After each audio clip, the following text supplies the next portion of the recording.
Hi, guys, and welcome to the Gin and Tonic Show. I'm your host, Moose, and this is my producer, Nick. Our main discussion is about Islam in the 21st century. However, we will critique other religions and ideologies. We condemn any form of discrimination, violence, misogyny, slavery. We do, however, embrace many perspectives and free speech if it is factual and correct, and not based on any hate. Throughout the show, we will be exploring different religious beliefs, practices, and their impact on society, ranging from politics, interpersonal relationships, and mental health of believers and non believers. We hope to create an open dialogue for those who feel they're not heard, especially those who have doubts and have left their belief systems. If you are interested in exploring the complex topic of religion and wish to be part of an honest and open dialogue, this is the show for you. We also welcome feedback and discussion from our audience and listeners. The Gin and Tonic Show is a free speech platform where you can express your ideas without any fear of violence and repercussions or any consequences. Please do join our discussion in the live chat as well as the comments. Thank you for stopping by and enjoy the Gin and Tonic Show.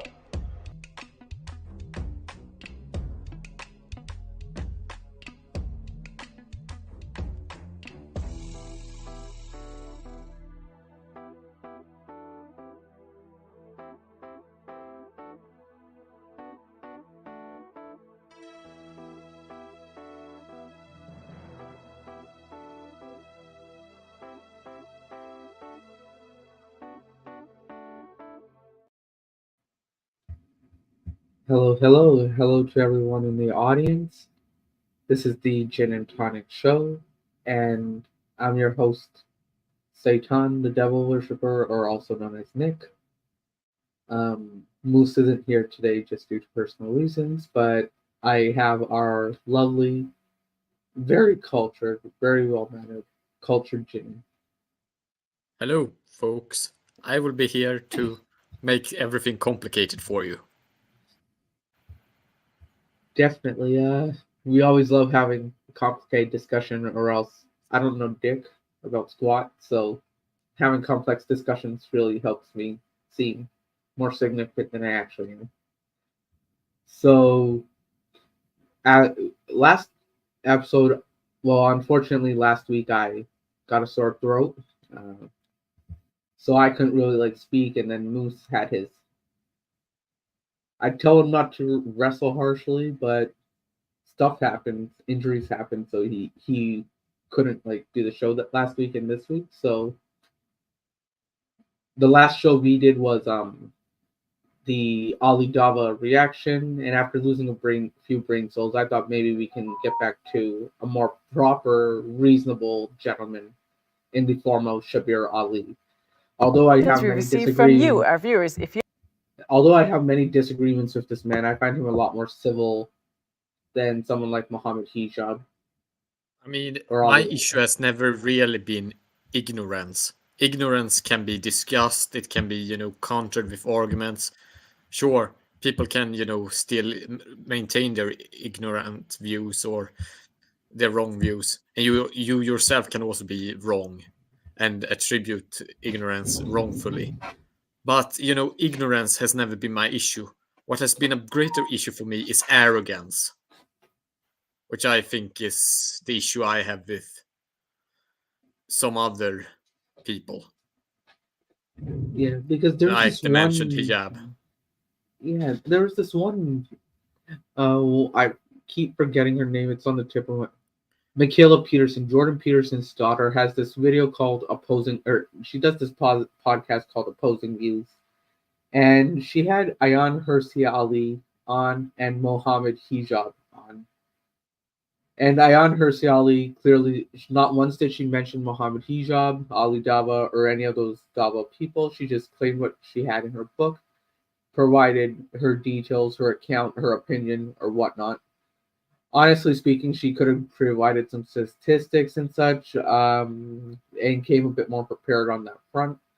But the point I'm getting with is, on the contrary, Mohammed Hijab couldn't answer a single question without insulting Ayan Hirsiali. When you have an audience like Jordan Peterson's channel, a lot of people do watch just due to Islam and like his talk on Christianity and such. But Michaela Peterson, she originally started opposing views because she has like rheumatoid arthritis and such, and she started as like an alternative diet kind of page. So her audience might not know about Islam quite a bit. So they had a chance to present Islam in a positive light, possibly even bring on someone like well-mannered like Shabir Ali and such, who is an intellectual, just like Muhammad Hijab. But they brought on that man who did nothing but insult Ayan instead of actually making his points towards the religion itself. So that's one of the reasons why I dislike Muhammad Hijab, in terms of he's obviously a well-read, well-versed man, but whatever that statement is, you can take a man out of a village, but you can't take the village out of the man. He still has. You can try to civilize him, but he still has some barbaric traits of trying to threaten and being more of a hooligan than an actual academic discussion. He is kind of a thug in various discussions. And it's his behavior and his arrogant demeanor in how he argues his case and how he argues, or in how he behaves in arguments, that is the issue that I have mainly with him. Definitely. So let's not spoil our own moods with Mohammed Hijab here. Let's start with this video. This video, it's so the main question, just to steelman their case, or in essence, is the audience member basically asked if I was to look. So Dr. Shabir Ali said that there's evidence for evolution, and such. There's so and so evidence, this and that. I don't remember the exact points he made, but he was in a sense agreeing with the evidence. What evolution is saying that there's a lot more people well versed in the subject than he is, saying that this so and so results have came out. So it's going to be dumb to like argue them on the biology, but to in essence basically say, what if evolution is just one of the miracles of God, where God guided evolution to happen? Which I think, in terms of a Muslim perspective, or at least from their viewpoint, is a very reasonable thing. But one of the audience members had a question basically saying, then who is Adam? Because Adam is supposed to be the first Homo sapien, but if Homo sapiens evolved from other hominids or archaic hominids and not in a linear platform, so there's not one Homo sapien. It was half habilis, half erector, like whatever the merge of other archaic. What became the modern Homo sapiens didn't originate from just one line, but there were several multiple races of humans with various subspecies that interbred, and eventually Homo sapiens emerged as the dominant form. Yeah, so his question was like, how does Adam work with that, in essence? If I just can steelman what their question is. Or a large part of the human genome, at least for northern hemisphere Homo sapiens, is actually Neanderthal genes. Yeah, I think like there's a range between like, I was reading a study because like there's this film I had to do a case study on called William, where they like try to resuscitate they brought back a Neanderthal sperm and put it into like a human woman. They were able to give birth to Neanderthal. So I had to do like a case study on that movie in my theater program, in my film course.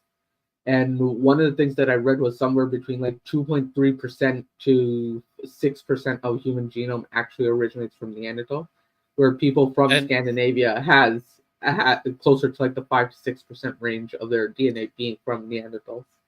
And remember, people, this is distinguishing genome. The fact of the matter is that the Neanderthals had a lot more than just 6% in common with us. They had, like 99.98%. It's just that they have distinguishing variants that are different from. Neanderthals are extremely similar to Homo sapiens. They're in the same genus. They could probably survive in a modern modern society. Because we found a lot of archaeological evidence showing that they had the intellect comparable to modern humans, and also they also had something that is pretty unique to humanity. They had imagination. Yeah, they had art in they had their own in a way that other animals do not. Yes, Neanderthals also have larger brain. Actually, certain genes that are connected to Neanderthal, genomes are actually do code for even bigger brains and even more smarter brains. Though arguably these genes also some of the Neanderthal genes also code for antisocial behavior, so it's kind of like a mixed bag there. It seems that the Neanderthals worked in smaller groups. Yeah, one thing I heard about them as well is like at the same time humans at the same time Homo sapiens and Neanderthals were happening, they had very similar. The weapons were almost interchangeable in terms of like how they were created. So the weapons on Neanderthal sites were identical to the weapons on Homo sapien sites, along with the cave paintings done particularly by Neanderthals were nearly identical to Homo sapiens. So in terms of intellect, they were both the same. It's just the hunting styles that did happen. And then the Neanderthals were a much smaller population. They had a lot more inbreeding that they had to do in order to move the population forward. Though it should also be argued that there did occur some human bottlenecks that caused that as well, from what I've heard. It's such a shame that I don't have my friend here that works in close fields to these. Yeah, it's an interesting topic that I really want to study at one point. There is actually a field of paleoarchaeology where there is this kind of like bridging land between paleontology, that is usually about unearthing bones of various animal species, and human remains and older human species, and archaeology where you unearth artifacts and end bones of humans. There is this kind of like gray zone there that some people are into. It's fascinating. Yeah, it's definitely like I really have. The Judabai is three more calories than average humans. That I am not certain about that, but it could be so. But it could also just be that. I mean, the fact of the matter is that I do remember that they did some sort of gene study that there was indications that Neanderthals lived in smaller groups generally. Yeah, they did. It was a smaller population. It was like around close to 100,000 Homo sapiens at the time, as opposed to 10,000 Neanderthals. Just due to quantity, when they were starting to interbreed with Homo sapiens, Yeah, I mean, technically speaking, Neanderthals didn't die out. They just got absorbed into Homo sapiens. Because the genes of Neanderthals are still among us in certain Homo sapien populations. Homo sapiens populations, because sometimes they do not say Homo neanderthalis, but Homo sapiens neanderthalis in order to emphasize the closeness. We are really the subspecies of the same species. For sure. So let's actually see what Dr. Shabir Ali has to say here, or at least a question and such. Welcome back. Now we answer questions we receive from you, our viewers. If you have a question, visit our website, QuranSpeaks.com. Dr. Shabir, the question is, I recently saw one of your videos on evolution in which you indicated that one of the ways to bridge the gap between Islam and evolution is to accept that evolution may have been a miracle of God in itself, and it doesn't have to contradict Islam. I find your answer rather satisfying, but the more I think about it, the more I stumble on the question of Adam being the first man. If we look at man through the lens of evolution, Homo sapiens gradually came into being through the process of evolution, wherein multiple hominids preceded the modern Homo sapien. There is no distinctive line where the perfect Homo sapien suddenly appeared, but rather the process was gradual. If we are to assume that evolution may be a miracle of God, how do we address the issue of Adam being the first man?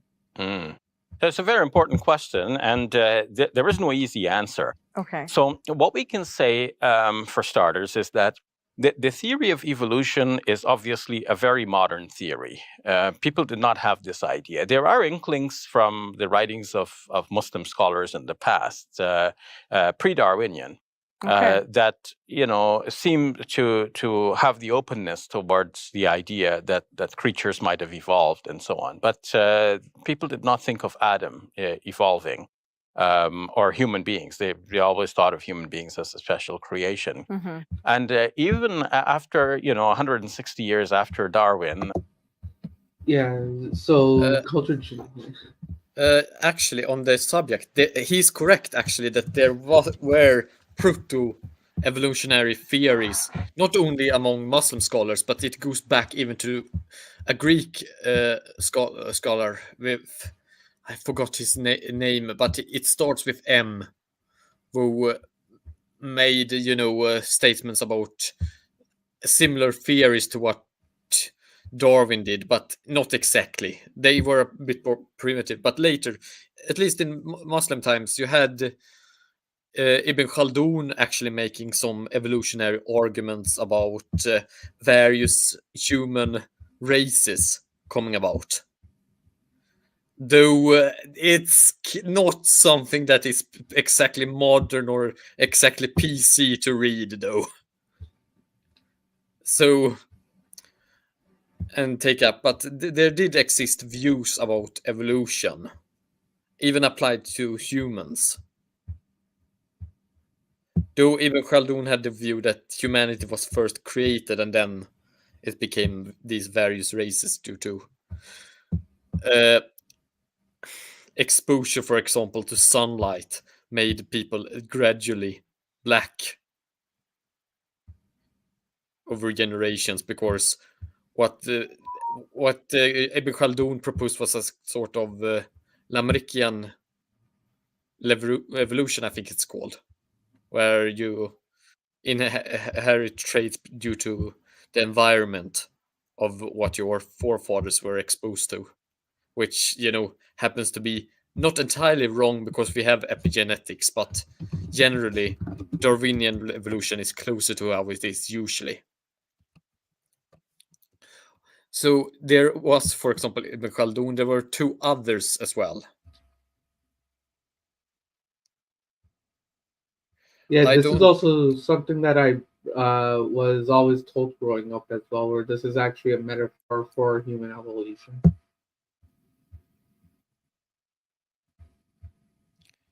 What is Hindu Das Avatar? I'm not familiar with this. There are the 10 stages of Lord Vishnu's incarnations. So he starts off as a tortoise.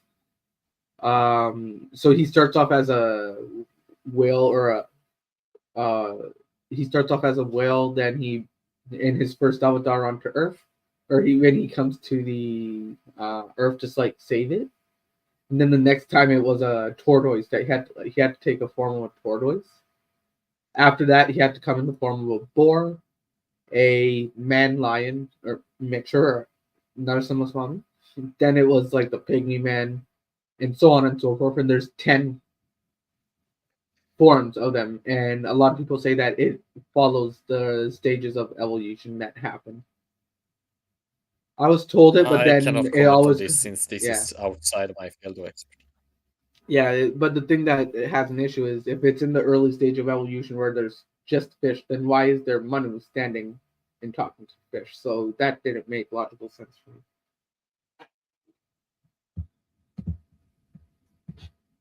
we still find that people who are outside of Islam, they have great difficulty accepting the theory. Scientists naturally do. Scientists widely accept that evolution is the way. The Duda Bites has a question. Oh yes, Lamarckian and epigenetics. Yes, Lamarckian evolution is kind of like the idea that the environment shapes what your descendants will inherit.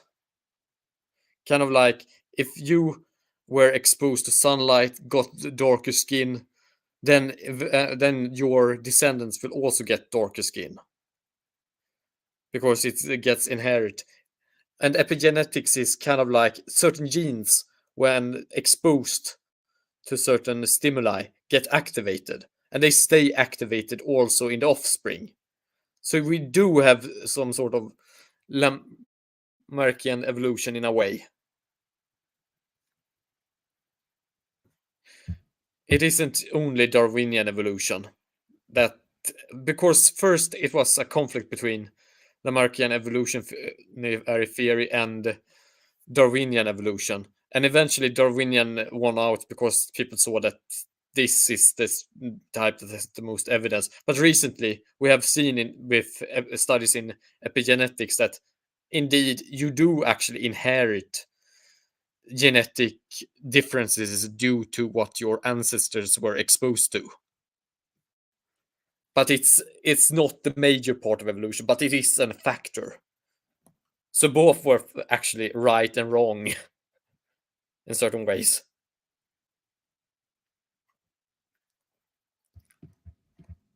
For sure. And older Arabic thinkers were usually Lamarckian, kind of similar to Lamarckian evolutionary theory in their thinking.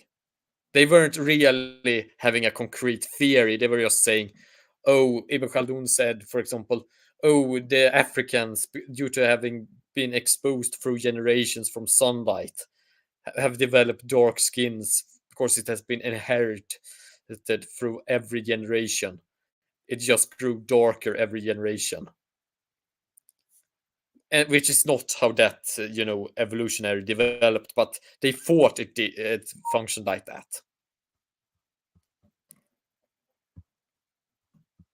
But should we continue, Satan? For sure. Things are happening, and many believers will say, well, this is God's way of making things happen. But some traditional followers of previous scriptures, they will insist, no, this is not acceptable. So even after 160 years of Darwinian theorizing about evolution, and even stacking proof upon proof that it happens this way, many people are still resistant to the idea. And the idea would have been a simple one, that, as we human beings are, they notice everything being created, there must have been a first man. There must have been, we can go logically, like, who created your parents? And, you came from your parents and they came from their parents, but there must have been a first parent that is not himself a child, and so on. So people would have had this simple idea, and to explain to them the whole theory of evolution some 1400 years ago in the Quran, this would have been a mighty distraction. It would have started a new controversy, whereas the most important thing to convey to them was that there was only one God at that time. So the Quran naturally did not go into great details about this. But there is a Muslim idea that the Quran is reflecting knowledge from the unseen sources given to the Prophet Muhammad, peace be upon him. And the Quran says, وَمَا أُوتِيتُم مِّنَ الْعِلْمِ إِلَّا قَلِيلًا. You have not been given of knowledge except a little. So God's knowledge is vast, and God had to be selective in what He's revealing to the Prophet Muhammad, peace be upon him, at that time, to achieve the objective which was necessary at that time, to bring people away from their polytheistic concepts to the idea that there is only one God. And that. Do you have any comments so far, Jenny? I tried to read a comment of the dude about this. Sorry.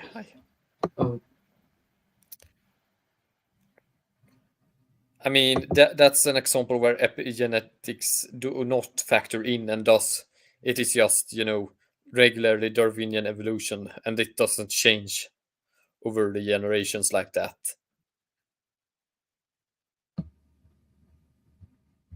Yeah.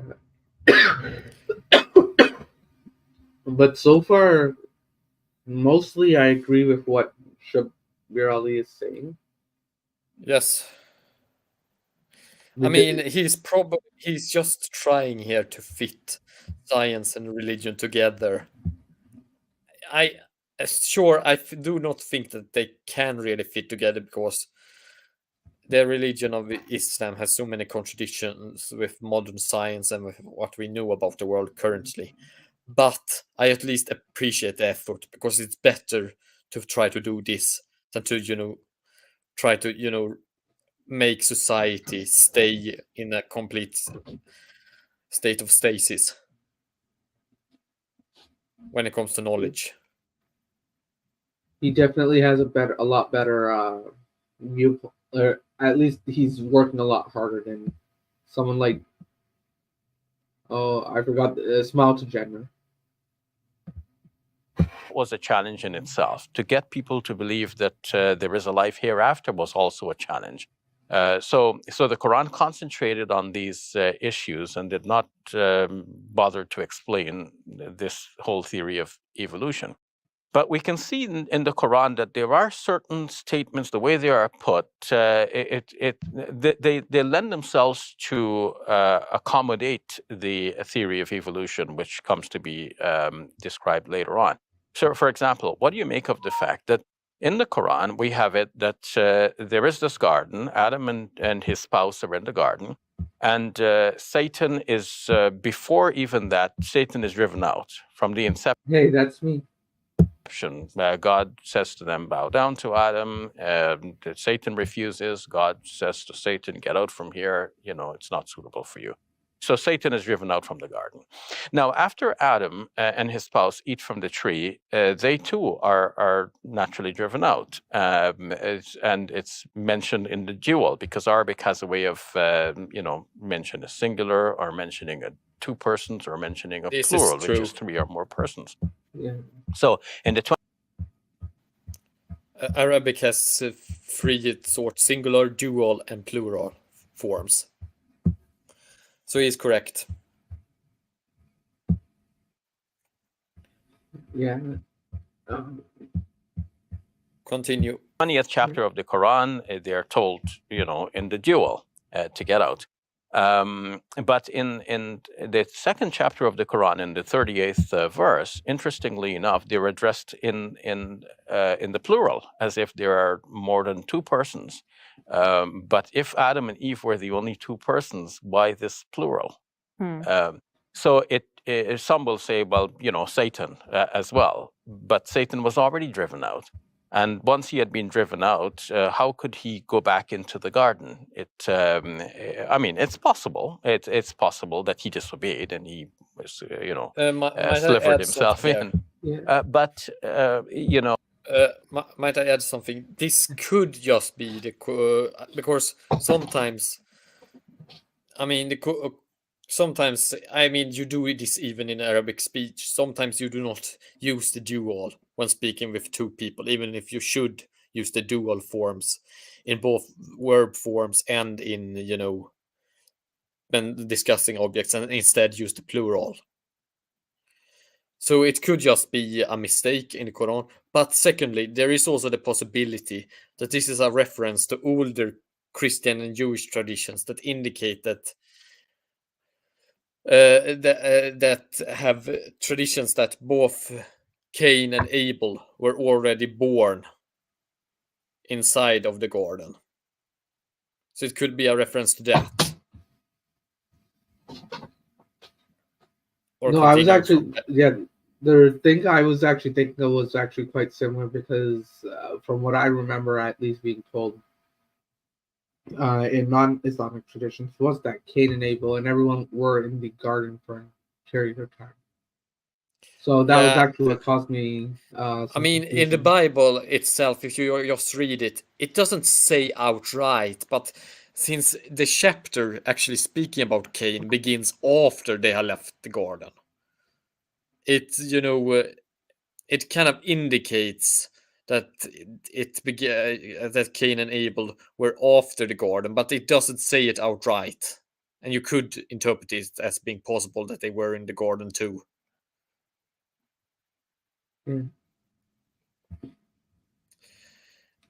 These are things that have, various. These are matters of interpretation in Judeo-Christian tradition, and Islam could have absorbed these traditions into them. I mean, considering how much Islam generally have absorbed from Christianity and Judaism and made it its own. But, still, even with that regarded, let's continue and see how he argues. Let's play this here. It's also possible that there were other people apart from Adam and Eve at the time, in which case Adam would have been chosen to represent the whole group, or maybe as a prophet to the whole group. Not even maybe, because it's a Muslim belief that Adam was a prophet. And the Quran in the 20th chapter does actually say, ثم اجتباه ربه فتاب عليه وهداه. God, and then his Lord chose him and forgave him and guided him. So when God uses this expression, chose him and guided him, according to the tafsir of Ar-Razi, that means he is given a prophetic mission. So there are indications in the Quran that Adam may not have been alone. He and his spouse, there could have been other. Yeah, but I don't think he answered the question directly of how do we interpret Adam. He was just saying Adam was, until now, like just saying 20 statements that all summarized too. Yeah, but let's continue. People at the time. So are there indications? I feel I need to hear more before I make my judgment. Indications then that he might not have been the first man?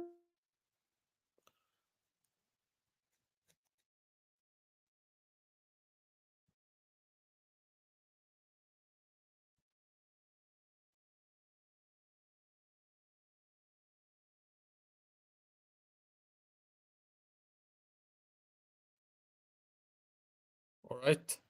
Did something happen? Hello?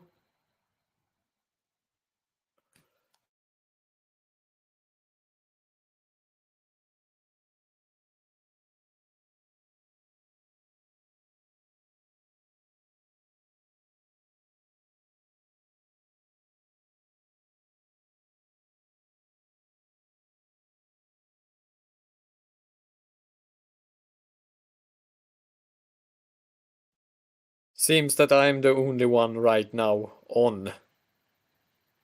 Yeah, it seems like he went offline for some reason. Everything froze up, so I think StreamYard became, something happened with StreamYard because my entire system also froze up. I didn't get kicked out. Sorry, my laptop always does this. All right. Yeah, let me just upload this file again and then. Your laptop must have been, powerful in its effect on StreamYard because you managed to freeze up also my screen. Yeah, no, the thing with my laptop Welcome is back. it's Now we answer questions. Gigabyte motherboard boards have this issue where, like, if the CPU is used too much, or at least on that side, if they heat up a bit more, they shut down. So my laptop, so I'm trying to like save up to buy a brand new one, but just the economy and also. Yeah, StreamYard also has this kind of offloading system where they offload a bit of the processing onto your own computer when you use it. So it could be that since it offloaded to your computer and when your computer froze, the entire system also froze. Yeah. Yeah, let's continue. Homo erectus, the upright man. Or is that more explicit in the Quran? Well, forgave him and guided him. So when God uses this expression, chose him and guided him, according to the Tafsir of Ar-Razi, that means he is given a prophetic mission.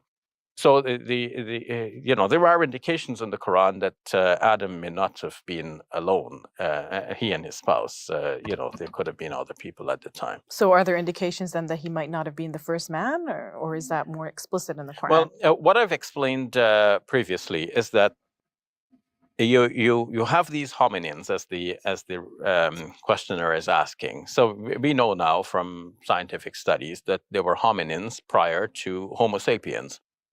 So scientists can trace a long line from Australopithecus, to they will say there was Homo habilis, the tool making man, and then Homo erectus, the upright man.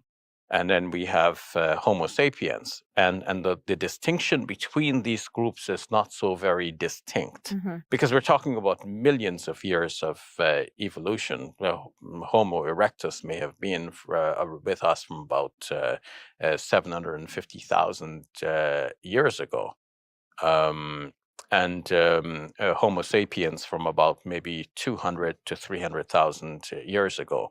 And when we're talking about thousands of years, there's naturally overlapping.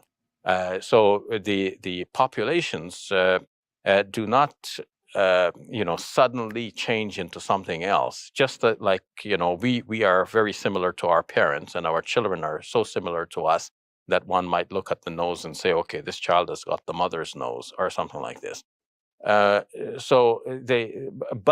it's over a long period of time with the accumulation of many gradual and small incremental changes that we see that, if we look at the before and after picture, it's almost like a person losing weight, right? Day to day, you don't see the difference. But if you look at the before and after picture, which we are shown many of when weight loss products are being advertised to us, then you see a vast difference between the before and the after.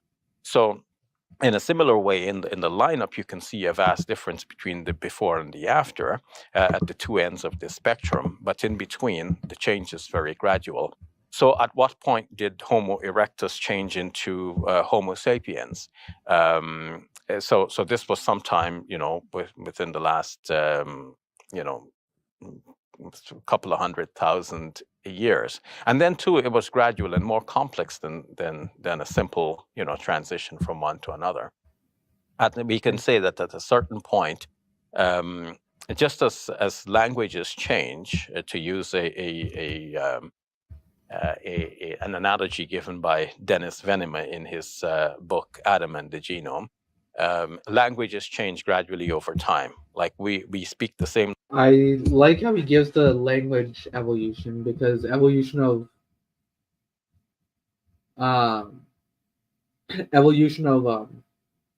why is my brain farting? Yeah, evolution of animals is quite similar to evolution of the languages in a lot of sense.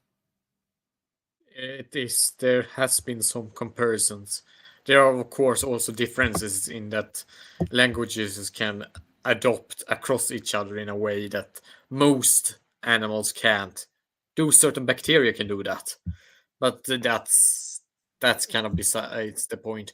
Languages also have separate points of origin, unlike life, which originated in one original organism on Earth and evolved from there. I mean, Homo erectus is kind of the forefather of several. Did you divide this here? Did Homo erectus change into Homo sapiens? I mean, Homo erectus changed into Homo sapiens and a lot of other closely related hominids, and they all contributed to what later became the Homo sapiens as we know it. Because our line isn't just one straight line from Homo erectus. It's kind of like Homo erectus diversified in a lot of different lines that still could interbreed somewhat with each other. And then some of those interbred, and some of those got taken over, and eventually from this, net of various subspecies of Homo erectus eventually merged Homo sapiens. Yeah, Homo erectus have been around for a really long time, close to a million years. So they went really broad. The early Homo erectus probably wouldn't have looked anywhere close to the later Homo erectus there. Languages our parents and our children speak the same language as us. But the youth are always coming up with new terms. I sometimes have to ask the young people, like, what is that term? What does it mean? And they know what it means. And I know that they're speaking my language, but I know that they're introducing new terms. But eventually, their newly introduced terms become dominant. They become so widespread that it's part of the language. And in fact, people may forget the old ways of expressing things. So as languages change gradually over time, though we're always recognizing it to be the same language, until we see the before and after, we realize that the English language has changed so drastically from the time like the first Bibles were printed to the time to our modern English now. If we look at some old Bibles, we'll have some difficulty reading them, even though they're written in what was intended to be the English language at the time.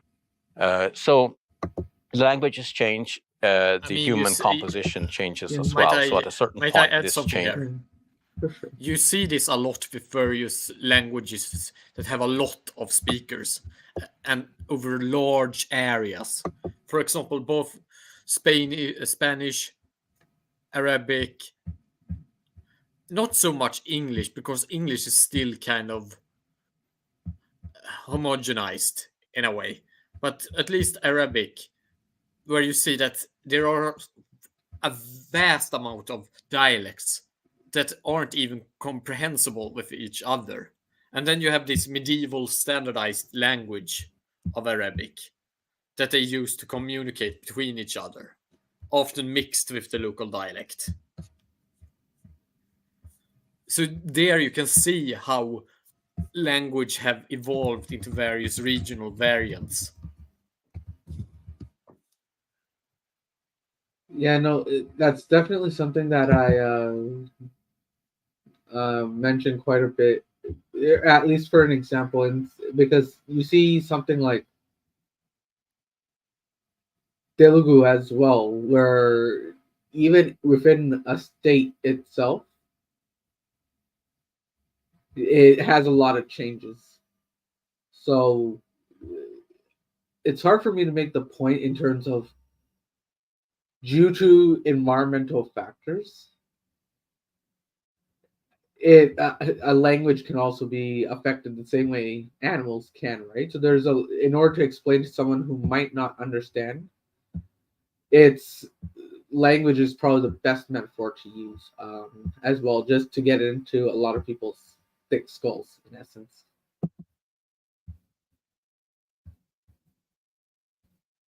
Yeah, I mean, language does have its own life as well. It's not sure. It is also very much influenced by the environment. We can see it a lot in how certain word changes occur more naturally depending upon how much you are in contact with concepts associated with those words. But there is also the fact that languages are also very much a human product. So their evolutionary process is a bit different in that it's also kind of like affected a lot more by individual choice in a way that other processes are not.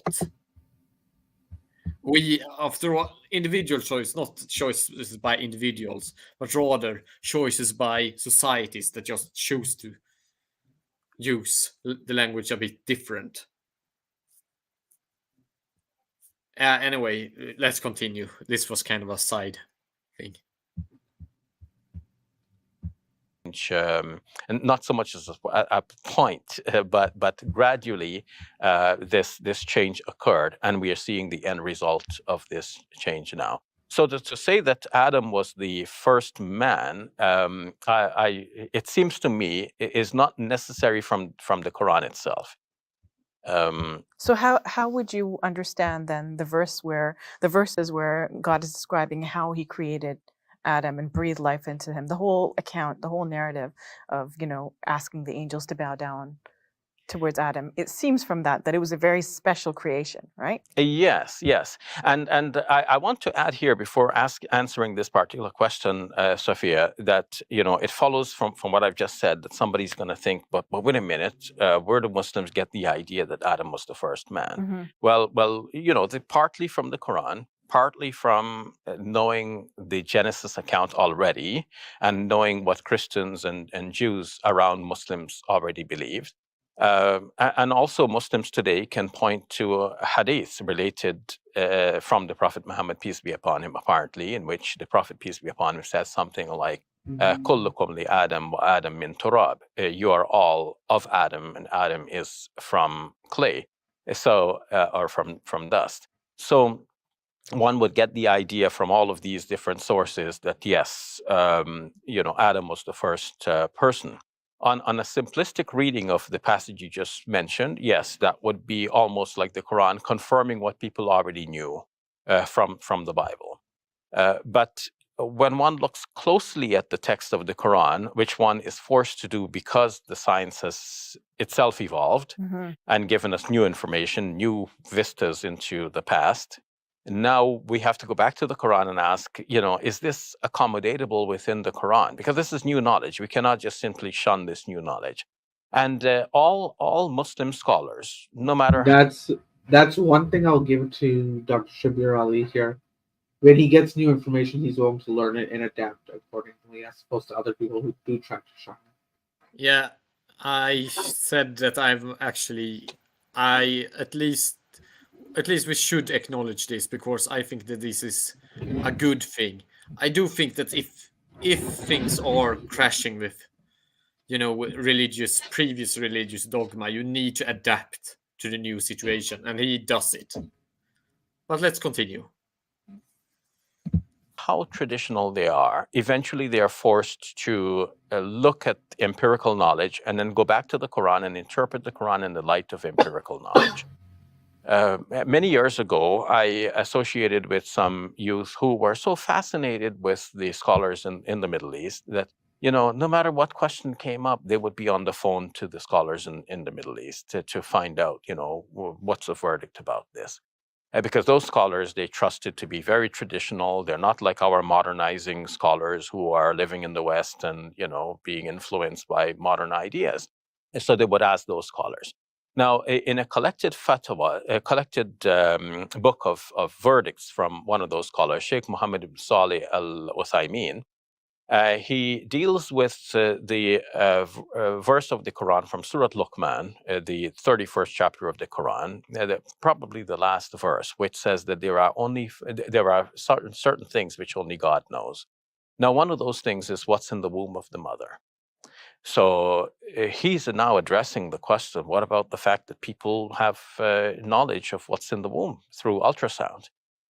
So he says, well, we must always interpret the Quran in the light of empirical knowledge, basically. We know now that this is a fact that people know what's in the womb. So we must interpret the Quran in the light of that. You cannot deny that knowledge and then keep to a traditional interpretation of the Quran. So my question would be, if they're so contradictory that you can't merge them together, which one do you let go of? It's obvious that these people want to retain their old faith, their old beliefs. But when it is crashing with reality, when it is in opposition to reality, you need eventually to adapt to reality. For sure, yeah. My question is, so yeah, though I definitely agree with that, but the point being, what is the line in which if it came to it that there's something outright wrong, which one would we have to choose? And I think that makes a huge difference there. Let's continue to hear what you guys say. Yeah, what was the traditional interpretation of the Quran? Simply put, nobody knows, because you can't see in there. but now we know. So now his interpretation changes. The interpretation might still hold on to some aspects of the tradition by saying, okay, well, only God knows the future of this child. Even though you can see the ultrasound image, only God knows the future of this child. And moreover, the ultrasound is not going to show you every aspect. Still, there are certain hidden aspects which are, again, known only to God. So there is an attempt to bridge what the Quran says with the modern knowledge, and that means, to a certain extent, ignoring the commentaries that have gone by previously, because people interpreted according to what they knew at the time. So now we look back at the Quran and we interpret not only in the light of the fact that we have the ultrasound images of human embryos, but also we interpret the Quran in the light of the fact that we have fossil evidence, we have genetic evidence that point to the evolution of the hominins over time, producing as an end result the Homo sapien species, of which we are a part.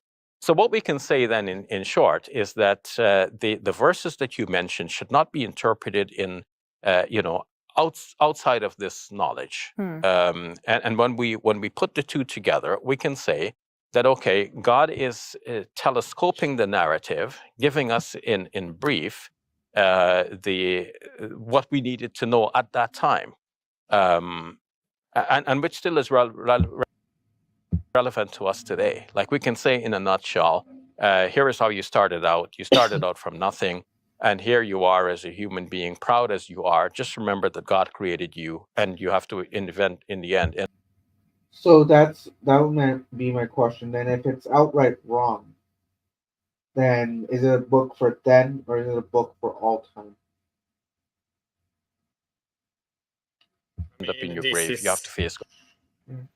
This is what happens when you have beliefs that are, traditional, culturally ingrained, and they no longer function because the presumptions that they were built upon no longer are proven to be correct.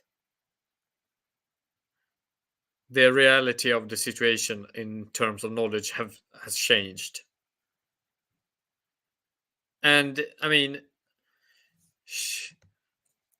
Shabir tries here to, kind of integrate it still, try to save as much as he can.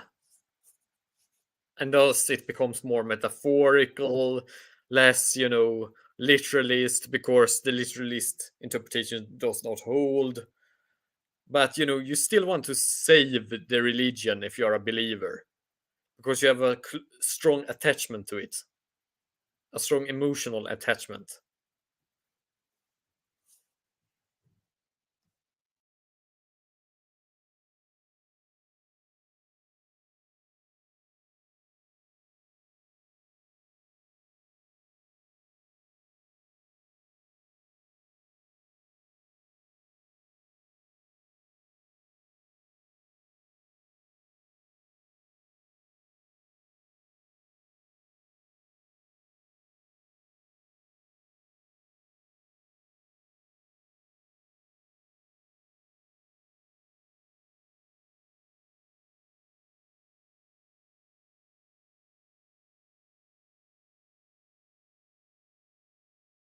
Let us finish, for the sake of my own sanity, let us finish this video as quick as possible so I don't kill my laptop here, because I have all my scripts in this and I do not want it back. Now we answer questions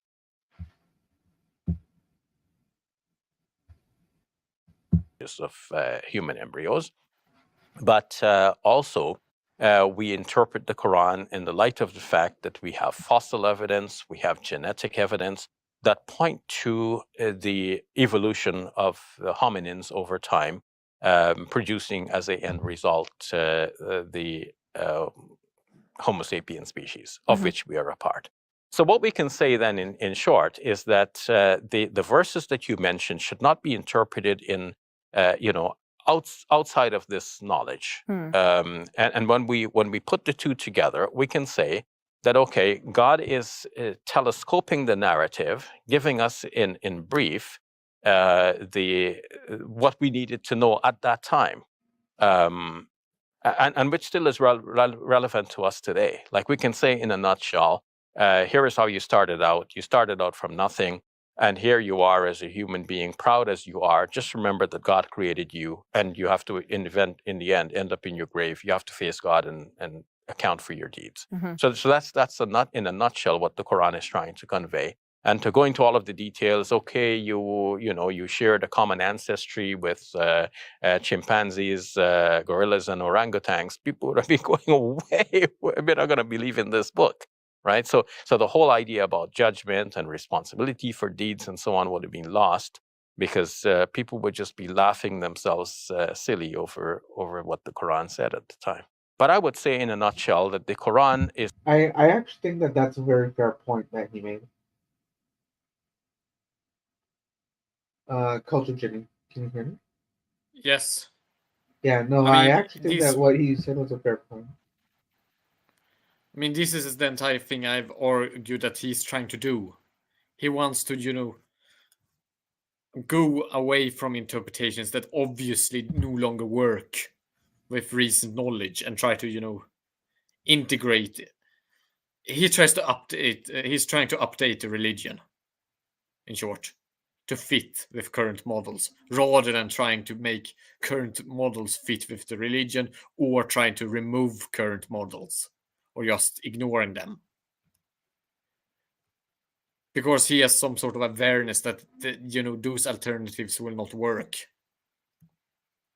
I wonder if they'll make this video disappear the same way the Holden narrative episode with Yasser Qadi disappeared.